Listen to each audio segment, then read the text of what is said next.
mua chợ tên nó nọt ta lại luôn. Chợ tên nào mà không muốn nọt ta.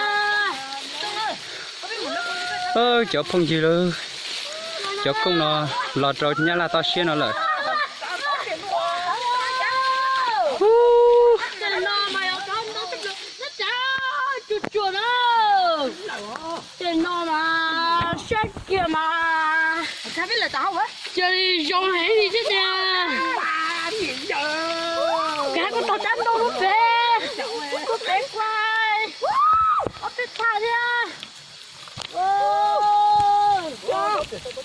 Chị hay đi đâu. Wow, chọc cũng vừa thế thế. Con là đón đấy nhở. Con nhỏ nhỏ đấy, con là đón đấy. Chọc rồi ơi.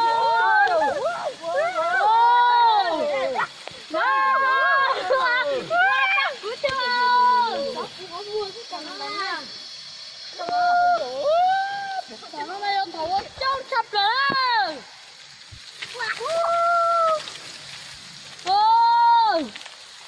Trong tiệt tiệt đi. Vì tiền lớn rồi á, lớn. Trong có đi. Hùa sư. Nó tàn đau tiệt tiệt. Nó ta đi. Cho nó mình chơi. Cho nó mình chơi.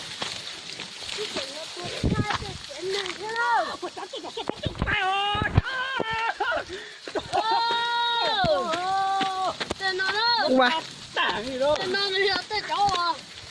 Tên nó mình sẽ chỉ xuống tâm tao. Tôi ta sắp Cho hãy đi nữa.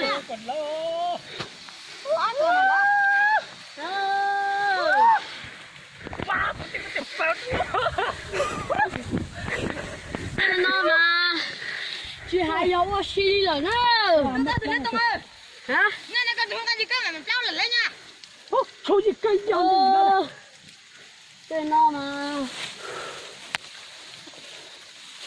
đi cháu công nó mà trong chập lòng nó chết ta đi.